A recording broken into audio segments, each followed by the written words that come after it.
time it had taken Lindbergh to cross the Atlantic.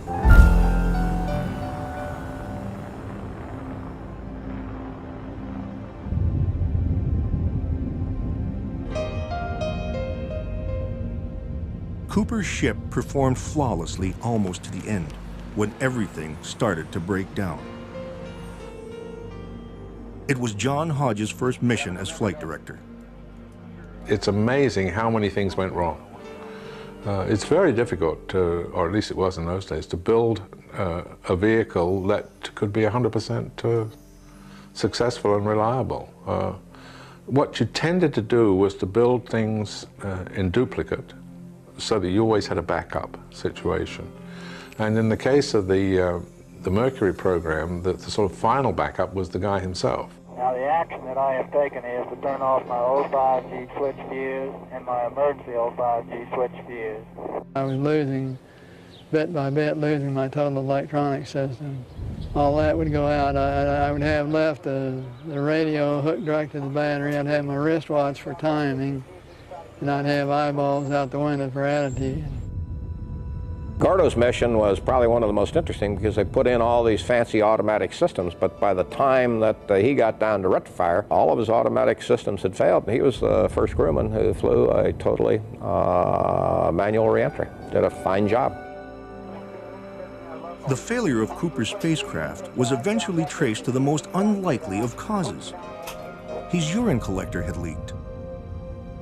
To put that succinctly, we did not have the spacecraft systems hermetically sealed, as we later did. And so moisture could enter into the black boxes or the electronic systems, and a lot of moisture was free in the spacecraft from the urine that would leak out of the collector, and a lot of that urine got into the systems and caused them to short out.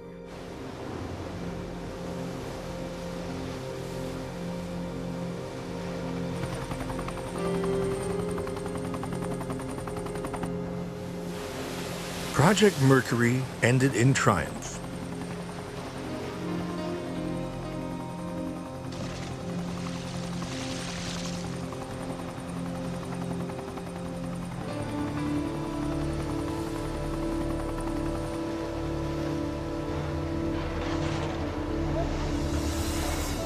With Gordo Cooper's 22 orbits in 33 hours, America demonstrated that it had the expertise to travel in space and was now aiming for the moon.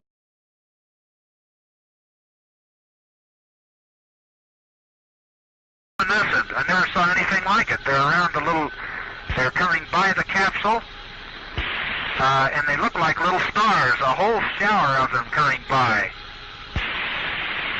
They swirl around the capsule and go in front of the window, and they're all brilliantly lighted. They probably average maybe 7 or 8 feet apart, but I can see them all down below me also. Can you hear any insights from the capsule?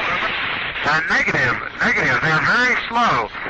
They're not going away from me more than maybe 3 or 4 miles per hour. They're going at the same speed I am, approximately. They're only very slightly under my speed. Over.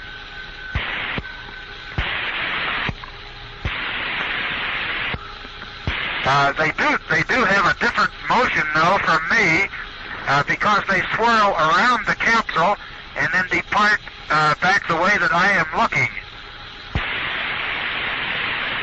Are you receiving? Over.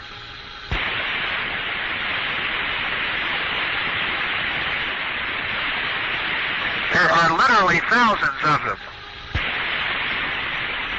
This is Friendship 7. Am I in contact with anyone? Over.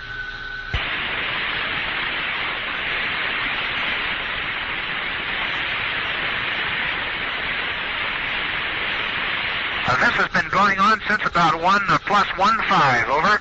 Just after I remarked about the sunset, I looked back up and looked out the window, and all the little swirl of particles was going by. Over. This is Friendship 7 broadcasting in the blind. Sunrise has come up behind in the periscope. It was brilliant in the scope, a brilliant red as it approached the horizon and came up. And just as I looked back up out the window, I had literally thousands of small luminous particles swirling around the capsule and going away from me at maybe 3 to 5 miles per hour. Now that I am out in the bright sun, they seem to have disappeared. It was just as the sun was coming up. I can still see just a few of them now, even though the sun is up some 20 degrees above the horizon. I still have some of these little particles coming around the capsule occasionally here. I can see them against the dark sky even on the day side. Over. Roger, understand.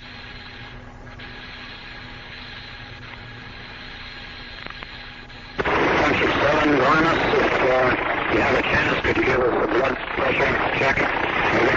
Roger, Friendship 7 will give blood pressure check. I still have some of these particles that I cannot identify coming around the capsule occasionally. Over.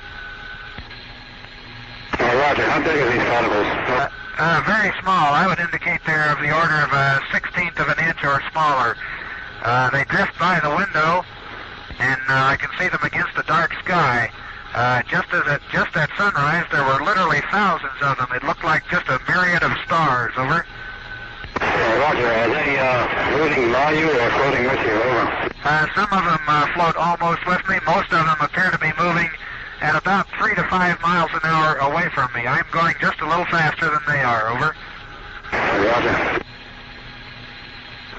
Only really unusual thing so far beside ASCS trouble were the little particles, luminous particles around the capsule, just thousands of them, right at sunrise over the Pacific. Over. This is Friendship 7. I do not think they were from my control jets. Negative. Over. Roger, Friendship 7. This is Canton. We have TM solid. Go ahead. Over. Roger, this is Friendship 7, and now that sunrise is starting, I have all these little particles coming around the capsule again, just at sunrise. Roger, Friendship 7. I also can see the light on my on steam from the thruster when I operate it. Over. This is Friendship 7. I think I can see a little bit of steam spitting against the dark sky here occasionally from my pitched down manual thrust. Over. Roger. This is Friendship 7. All these little particles, there are thousands of them, and they're not coming from the capsule. They're something that's already up here. Because they're all over the sky. Way out, I can see them as far as I can see in each direction almost. Roger, Friendship 7. This is Friendship 7. I'm trying to get some pictures of these particles that are outside here. Over. Friendship 7, this is Canton. We also have no indication that your landing bag might be deployed. Over. Roger. Did someone report landing bag could be down? Over.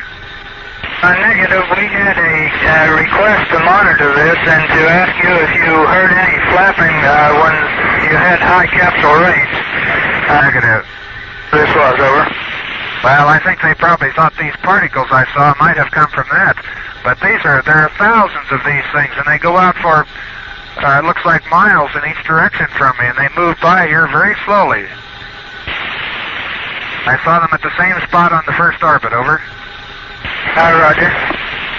Are you still seeing the particles around your capsule? Negative. I don't